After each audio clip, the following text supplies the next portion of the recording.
Hey guys, and welcome back to my channel, FunsizedStyle. My name is Michaela, and thanks for stopping by. If you're fairly new to my channel, you would know that or maybe you don't, I don't know. You may know that I really enjoy just kind of telling people about my life and my life experiences and what I've gone through, in hopes of giving you guys some encouragement and tips on how to get through things and how I get through things, because you know, you guys always tell me that I'm so strong and that I just go through a lot. I really enjoy telling my story and sharing my life experiences and what I've gone through. There's one life experience in particular that, in fact, I think it's pretty much the only one that major one anyways, that I have never talked about on this channel or any of my channels. I don't know why, it's just something that I've never talked about. I don't know, I guess it's not really difficult for me to talk about it. It's just, I don't know, it's just a very big point in my life where, to be honest, because of this life event, if you would have told me 8 years ago, almost to the day, that I wouldn't think I'd be here today. What I want to talk to you guys about is my battle with H1N1 swine flu virus. I was one of the people that were affected by the outbreak in 2009, which was 8 years ago, and pretty much almost to the date I was diagnosed and that I had incurred this terrible illness. Basically, if you're unfamiliar with H1N1 or you don't remember the outbreak or when it happened, it was in 2009, and I remember like close to September and like late August they were talking about this outbreak of H1N1 swine flu virus, and you know that it's going to be really bad, and it was coming to the United States and things like that. And you know, I know this is such a big debate, but I have always gotten vaccinated. I've always gotten the flu vaccine. I've gotten the chickenpox shot, whooping cough. I've gotten all the major vaccines. So I've always been vaccinated. It's just something that my family and I believe in. Whether you do or not, it's your own opinion, but that's not what this video is about. But I want you guys to know that in advance before I talk about it, so that you guys know all the facts. But in 2009, the swine flu virus has happened before, I suppose, but it's been many years, and in 2009 the swine flu virus reoccurred, and at that time the flu vaccine did not include the swine flu virus, and I did get vaccinated, but at that time, like, it was like kind of new because it had reoccurred, so it wasn't included, like H1N1 wasn't included in the swine flu, in the flu shot vaccine. So I want you guys to know that in advance that I was vaccinated, but because the H1N1 outbreak had just occurred, the vaccines were already out and it did not cover H1N1. I have especially when I was younger, a much weaker immune system. I've had pneumonia 2 or 3 times. When I was in school, like K through 12, I got sick all the time. Like, I would catch things all the time, and I just had a very weak immune system because of the condition of my lungs, and also that's just the way that my immune system has always been. And yes, I know about the whole vitamin C thing, but that just didn't work for me. I just have always had a weaker immune system. Kids would come to school all the time sick, all the time. I was diagnosed with H1N1. I was one of the ones that were affected by this outbreak. You know, my parents and I, we were watching the news, and when they were talking about it at first, like in September, August, and we're like, oh yeah, you know, because no matter what, the news always makes a bigger deal of everything. We took it with a grain of salt, and you know, we were cautious. We were always very we're always very cautious, like not letting sick people into our house. Like if you have a cold, you're not welcome here until you're better. So we're always very careful in that sense, especially with my weaker immune system, especially when I was younger.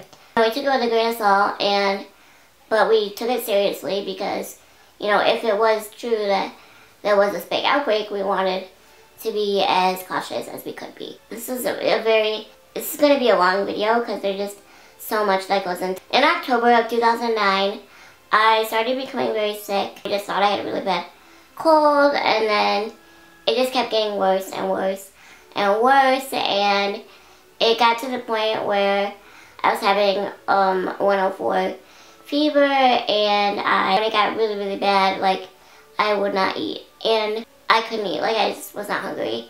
I had no appetite. I was very weak and tired, and my oxygen level started dipping. We knew this because at the time I had used oxygen at night before I started using my BiPAP machine. We have a pulse oximeter that I wear every single night to monitor my oxygen levels, so because I have sleep apnea. So my oxygen level started dipping, and that's when we knew, okay, this is more than a cold, and because it just kept getting worse and worse. So I went to a MedExpress, and I don't know, like, how this doctor knew or, like, what was going on, but he just said, like, you need to go to the hospital now, because, like, I would not eat anything.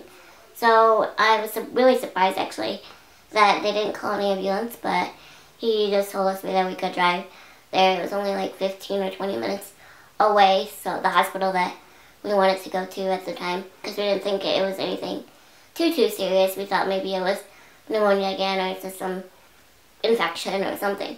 So we went to the hospital, and they did blood work and all this stuff. Like, they did so many tests and everything.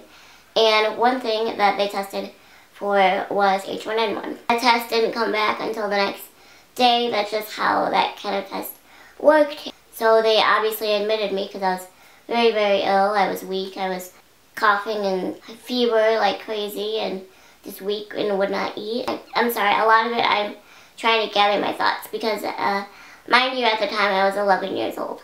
So this was many years ago, which it still seems like just yesterday. So I was admitted. You know, I remember that night or the next night when I was in the hospital. Like, I felt okay, and then next thing you know, things took a turn for the worst. And this is where my memory starts to fade, and I don't remember anything. Basically, my health had turned for the worst, and I was put on a ventilator. The test had come back that I was positive for H1N1. And I don't remember anything of being on the ventilator because I was sedated. Because I was only 11 years old and my body was so weak and frail because I was so ill. They didn't want me to pull the ventilator out, whether it be in my sleep or just because I didn't understand the ventilator. Basically, from what I'm telling you now up to this point is what my mom had told me because I was sedated. I don't remember any of this. They just started doing antibiotics, steroids, everything, because my body had turned for the worst. And before I got sedated, when the ventilator was in, I guess they gave me medicine to, like, calm me, just, like, keep me calm. I wouldn't pull the ventilator out before they sedated me, and I still somehow managed to attempt to pull the ventilator out. Basically, I don't remember what triggered the point of it turning the worst. I don't remember. My lungs had just started filling up with fluid. I also had pneumonia this time, so I think that it was just with a combination of the H1N1 and the pneumonia, my lungs just couldn't handle it. They just couldn't breathe on their own, so that's why I was on the ventilator. Before they sedated me, like I said, they gave me some medicine or something, like, keep me calm, and they didn't want to sedate me unless they had to, you know? So I guess I still attempted to pull the ventilator out in my sleep or something. And I pulled it out, and of course, my lung function was not good. My lung function was not good, so if I did pull the ventilator out between the pneumonia and the H1N1, if doctors wouldn't have been in 1 minute later, I would have died because my lungs couldn't breathe on their own at the time. And so in the rush for doctors and nurses to come running in to put the ventilator back in. They had rolled me over and my arm broke. I have pneumonia, H1N1, and a broken arm. The way they knew that my arm was broken is because they heard the crack when they rolled me over. And so at this point, they sedated me, and because I would have died if I tried to pull the ventilator out again. Like, I'm basically in an induced coma because I don't remember anything. They sedated me so that my body could rest and not move a muscle, and so that I didn't pull the ventilator out. My health had continued to decline at this point, and I had also started drastically losing weight. At the time, I weighed much less than I do now, of course, because I was younger. It was 8 years ago. Also, at this point, sorry, my thoughts are very scattered. I'm trying to tell you guys everything that I can. I don't know. All I know is that my health started to turn for the worst, and it just kept declining and declining. I was on so many antibiotics and steroids, and my body was just, I had so much infection, so much illness, so much fluid in my lungs, and my body was just fighting so hard to sustain itself and to stay alive, basically. And my body was just fighting so hard. In the midst of all this, they were constantly drawing blood to monitor my infection level, to monitor if I was getting better, to monitor just all my blood levels, to monitor everything because my health was declining so fast. And in the midst of them having to draw so much blood, I also needed a blood transfusion. So in the midst of all this, I also had a blood transfusion, and because of that, I'm a very big advocate of blood donation. So if you are able to donate blood, I highly recommend, because I have received blood when I had H1N1. So I am alive because of, not only by the grace of God, He not only created my life, but He also saved my life. I'll obviously never know whose blood I got. Forever in debt to whoever donated the blood that I received. So I'm a very big advocate for blood donation. So if you're able, I highly recommend it because it truly does save lives, and it saved mine.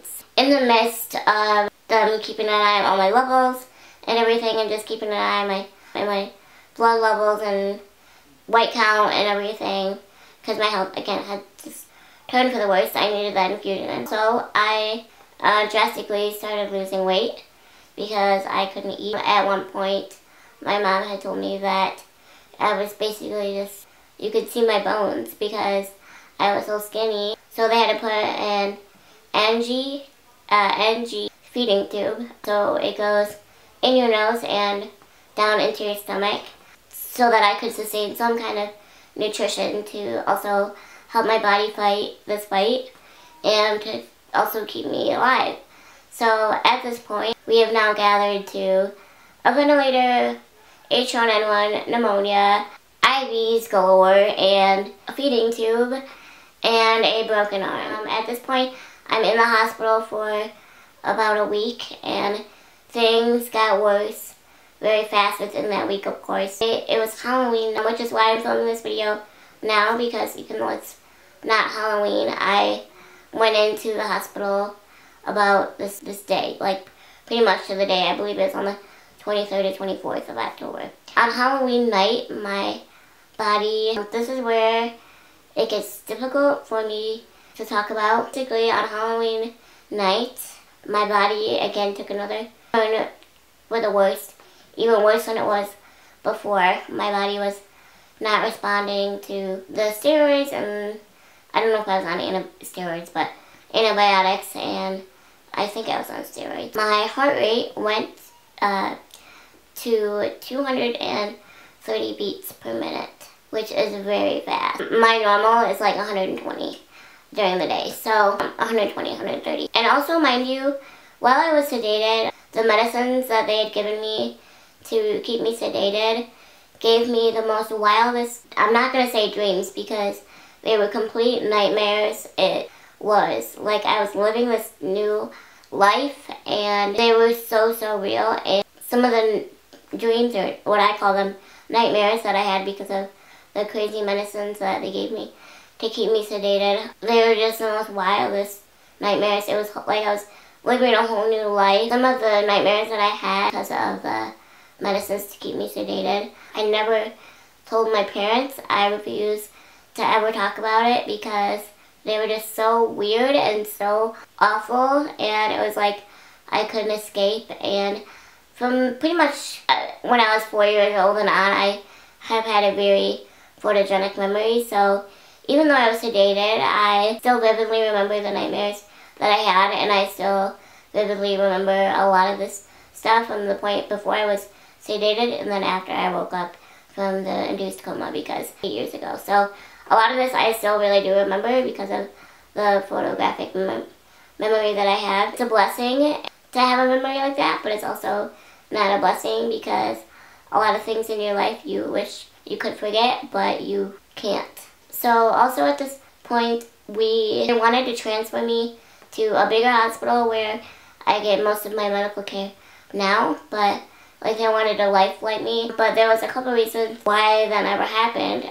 Is because I was too frail. I thought if they even like moved me, or like even if I was outside for like 2 seconds, like my body wouldn't have been able to sustain that amount of trauma and action, I guess you could say. And also because the outbreak and everything, everybody was getting so ill that the hospital was full. So my team of medical professionals at this hospital that I was at and my team at the bigger hospital where I get my main medical care kept in contact constantly and gave them ideas and tips and just how to care for me, and how to just gave them history about my lung function and everything so that they best knew how to care for me. We just had to hope for the best. What I was going at was on Halloween night is when my body took a turn for the worse. Again, even worse than it was before. My heart rate was 230 beats per minute. My mom and dad would also switch. Like my mom would take a week and then my dad would take a week to stay with me because of course they had to care for Austin too here at home. That was really hard because when I did wake up, I was still in the hospital for quite a while.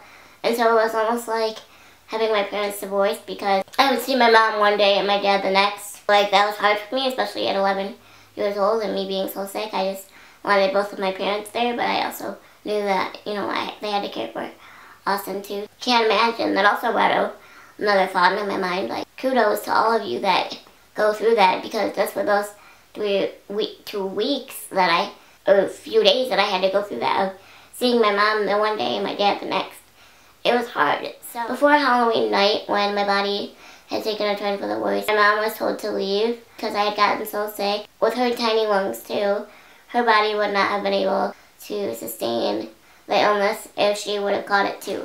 They told her to leave, and that's when my dad stayed with me from that point on until after the swine flu was out of my system. That was really hard for her. My brother and my mom were quarantined in the house. They could not leave the house because my mom had been exposed to it at this point. Doctors didn't want it spreading anymore, so they were quarantined in the house until my body had made a turn, until my mom could go back up there to see me and to be with me. And my dad stayed with me because he has bigger, stronger lungs and was not even the least bit affected by this actually. Like he didn't catch anything. Neither did my mom.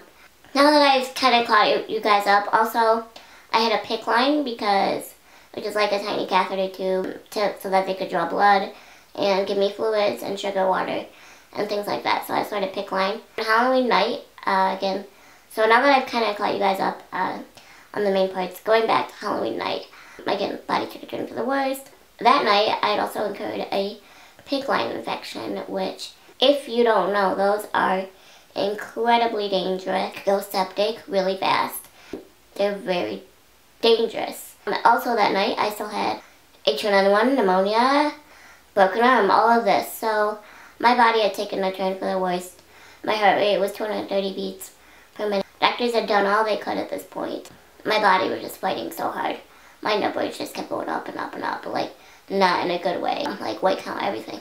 Heart rate, just everything, up, up, up. And so doctors, my medical team that was caring for me in this fight, basically said, like, we don't know if she's going to make it through the night. To be honest with you, we don't know. We hope so. but we don't think so. On Halloween night actually is when my mom had come back to be with one of her, to have that be like one of her days to be with while my dad took care of Austin. It's really confusing to me to tell you guys when my mom left and when my mom was there, because I don't know. I was sedated. You know, on Halloween night, my mom that was her day to come back, and my dad was with Austin that day. And so that night, things got worse and worse and worse, and my body was fighting and fighting and fighting to stay alive. Again, the doctors said we've done all we could. We don't know if she's going to make it through the night. 230 beats per minute is very, very bad. Like, this could, my heart could have stopped, because it's not healthy for your heart to go that fast, especially for an extended length of time. So my medical team was just injecting me with all these antibiotics. It's everything they could to try to save me, and all these medications to try to bring my heart rate down, and it wasn't working. I can't imagine what my parents thought when they were told that their daughter might not make it through the night.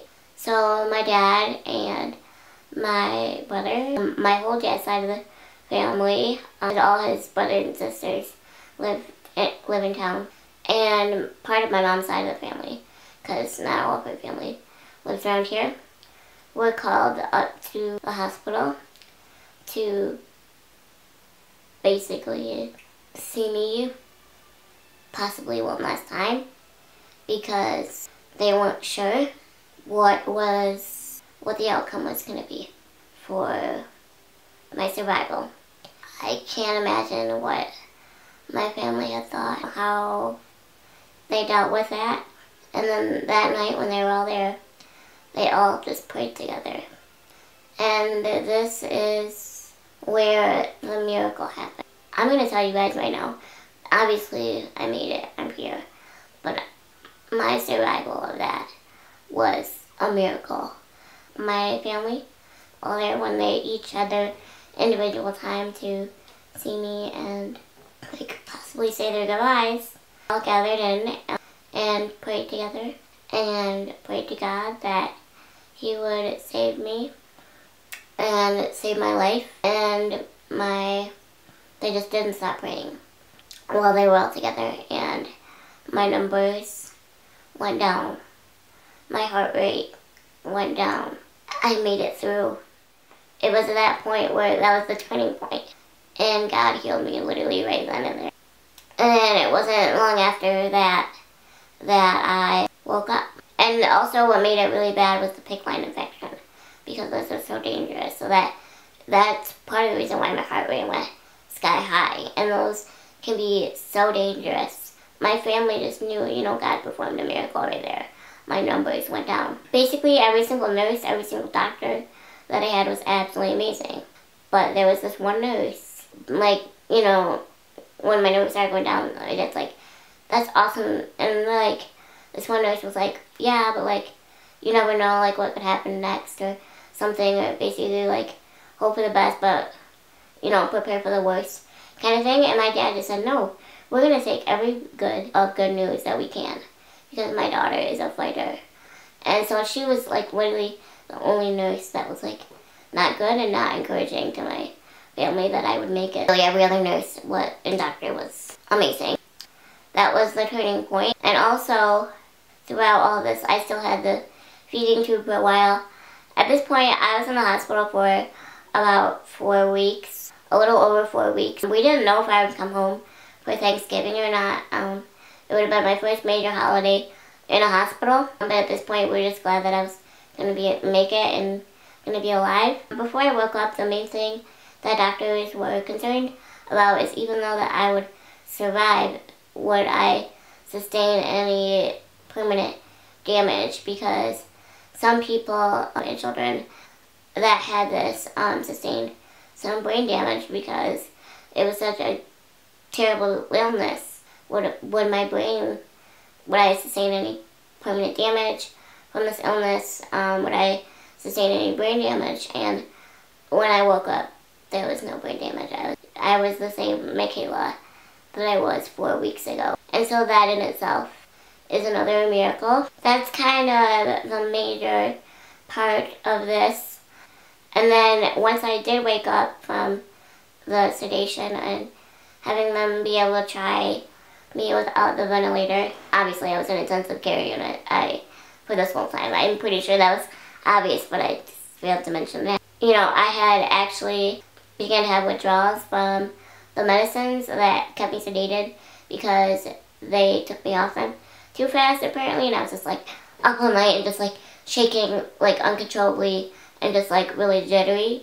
And so they actually had to put me back on them a little bit and start weaning me off slowly, and then I was fine, obviously. And then of course I had to gain some weight back because I was skin and bone. So I had the feeding tube in for a little while longer. Then a week or two later, I was able to be released from the hospital. Also, one thing that happened is one of our local news networks actually picked up on my story of my battle with H1N1 because of my restrictive lung disease and my OI. Having H1N1, a PICC line infection, and pneumonia is what made this all the more complicated. And so they actually picked the story because one of the ways that my parents kept in contact while one of them couldn't be there was through Skype. And that was when it started to become really residentially popular, or Skyping their friends. So they actually did a story about me, and I had people from churches all around the area praying for me, and people from like all over the world, basically, because friends and family of those friends started telling people about my story and my fight for survival. So that's pretty much like the main part of it. Once I was able to go home, I was very weak. I had not gotten in my wheelchair for 4.5 weeks. Very weak. I was very skinny. And I also want you guys to know, at 11 years old, like my family and I, we pretty much always went to church. We are Catholic, and as an 11-year-old, I obviously knew about God. I understood God. I understood Jesus and like who He is and how He created the earth and created my life and creates all things. But this was a turning point where I really started to know Jesus. Like I knew like Jesus is my healer. He's always there for me. He never leaves me. Like this is who Jesus is. Like He not only created my life, but He saved my life. And as an 11-year-old, this is when I really came closer to the Lord and my faith, because I almost died. And as an 11-year-old, that's a lot to learn in such a small amount of time, to just go through all that. And it also made my faith stronger because, you know, as an 11-year-old, I knew who God was and all of that, but that's when I really, God had a plan for me, and it wasn't my time yet, and God saved my life. He not only created my life, but He saved my life, and it wasn't my time. It was a long road after I was skinny. The day that I came home was the most joyous day, and I remember my mom running down the hallway and hugging all the doctors and nurses because we basically become family, because I lived there for 4.5 weeks and just crying. And I remember telling my mom, like, I'm a survivor. And once I came home, I was not allowed to leave the house for many, many weeks after, because my body had just gone through so much and wanted to make sure that my body was good and strong. When this all happened, I was, again, only 11, and I was in 6th grade, and I had missed like months of school and wasn't allowed to go back until late December, early January, because, again, being around all the kids who were sick, my body had to be good and strong and completely heal. But even then, I worked hard at school at home and had a home tutor, and I managed to maintain all A's, so it was really cool too. And sometimes being a survivor of something like that is hard, because I remember one day when I came home, like several days after, they did a news story about H1N1 and how people and children some had died and some had incurred brain damage and all of this. And I remember asking my mom, like, why me? Like, why did I survive and some didn't. And like I just basically knew like this wasn't my time. God has a plan for my life, and this is a part of my story. This is when I drew closer to the Lord, and as an 11-year-old, that's a lot. Like, so when I drew closer to the Lord at 11 years old, because 11, I'm still learning about Jesus and my faith, and you know, it's a lot for an 11-year-old to learn and understand. So even though I survived, my heart breaks for those who lost children, for those who lost family to this horrible illness. I pray for those people every day, and my heart goes out to you. It wasn't an easy road. My body fought for so long to survive, and my arm hurt when I came home, and so even after I left the hospital, I was still very weak. I hadn't eaten in so long. My arm hurt because it was broken. It was not an easy road. It wasn't just like, not only did God save my life, but it wasn't just like, oh, I popped out of bed and I'm healed.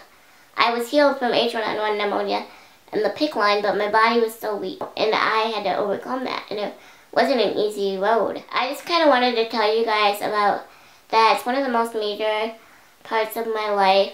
Sometimes I wonder why it happened. I started going to the vent clinic because I use the BiPAP at a hospital where I get pretty much all my medical care now. The conditions of me being able to leave the hospital was being able to use my BiPAP instead of oxygen for my sleep apnea, because it was better for my lungs to heal.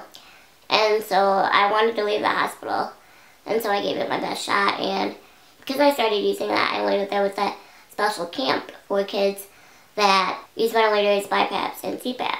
And so I've met friends like you wouldn't believe for that camp, who I now consider my family. The connections that I made, I've gone to that camp for 8 years, and I now volunteer. And so there's always something good that comes out of something horrible, and we may not see it at first, because when I overcame H1N1, I said to myself, okay, I overcome it, I'm thankful I survived, but why did I go through that? And now I see, because that encouraged me, that made me use that machine and open this door to meeting so many friends, and so many, going to this camp that literally changed my life, and having this new medical team. And that's because now I was able to go to that camp. I made lifelong friends. I have a better medical team, and better medical team than ever before. And this camp changed my life, and now that I get to volunteer there now, and I still keep up with these people. So even though something horrible happened to me, I now understood why it happened, and I grew closer to the Lord, and also because God gave me this opportunity of this camp.